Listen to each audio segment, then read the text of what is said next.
നമുക്ക് ഇടുക്കിയിലെ വിവരങ്ങൾ അറിയേണ്ടതുണ്ട്. അവിടെ നിന്ന് ജോസിൽ നമ്മളോടൊപ്പം ചേരുന്നുണ്ട്. ഏതായാലും ഇടുക്കിയിൽ എങ്ങനെയാണ്, മഴയുണ്ടോ, മഴയുടെ ഒരു ശക്തി കുറഞ്ഞിട്ടുണ്ടോ തുടങ്ങിയ നിരവധി കാര്യങ്ങൾ പങ്കുവയ്ക്കാനുണ്ട്. Josil, good morning.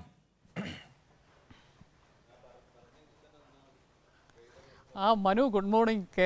ഇടുക്കിയെ സംബന്ധിച്ചാണെങ്കിൽ വളരെ മനോഹരമായി, ഇന്നലെ പറഞ്ഞതുപോലെ തന്നെ മനോഹരമായ ശാന്തസുന്ദരമായ ഒരു കാലാവസ്ഥയാണ്. ഒരു മഴക്കാലത്തിന് ചേർന്ന ഒരു ശാന്തമായ മഴ ഇന്നലെ മുതൽ ഇടുക്കിയിൽ ഉള്ളത്. വല്ലപ്പോഴും ചെറിയ രീതിയിലുള്ളൊരു മഴ ലഭിക്കുന്നു. അതുകൊണ്ട് തന്നെ കാലാവസ്ഥയും മനുഷ്യരും ഹാപ്പിയാണ്.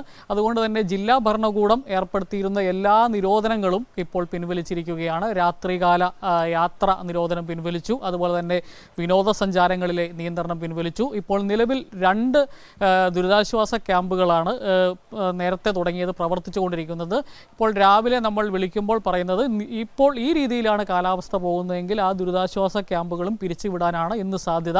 ഏതായാലും നിലവിൽ വളരെ സുന്ദരമായ ഒരു കാലാവസ്ഥ. ഡാമുകളുടെ അവസ്ഥ പറയുകയാണെങ്കിൽ താരതമ്യേന ഒരു ചെറിയ ഡാമായ, ഇപ്പോൾ ഈ മഴക്കാലമായി കഴിഞ്ഞാൽ 24 മണിക്കൂറും തുറന്നു വെക്കുന്ന മലങ്കര അണക്കെട്ടിൻ്റെ ഷട്ടറുകൾ മാത്രമാണ് ചെറിയ രീതിയിൽ തുറന്നു വെച്ചിരിക്കുന്നത്. മറ്റ് കല്ലാർകുട്ടി ഡാമിൻ്റെ ഷട്ടർ അടച്ചു, പാബ്ല അണക്കെട്ടിൻ്റെ ഷട്ടർ അടച്ചു. ബാക്കി എല്ലാം ഇപ്പോൾ നിലവിൽ സുന്ദരമായ അവസ്ഥയാണ്. കാലാവസ്ഥയുമായി ബന്ധപ്പെട്ട് ആശങ്കപ്പെടേണ്ട ഒരു സാഹചര്യവും നിലവിലില്ല. എങ്കിലും ജില്ലാ ഭരണകൂടം എല്ലാ ജാഗ്രതയോടും കൂടി തന്നെ പ്രവർത്തനങ്ങളെ വിലയിരുത്തി പോവുകയാണ്. മനു, ശരി, ഓക്കെ, താങ്ക് യു ജോസിൽ. ജോസിൽ പറയുന്നതനുസരിച്ച് ഇടുക്കിയിൽ മഴയില്ല, ശാന്തമായ കാലാവസ്ഥയാണ്. അതുകൊണ്ട് തന്നെ ആശങ്കപ്പെടേണ്ട സാഹചര്യങ്ങളൊന്നുമില്ല.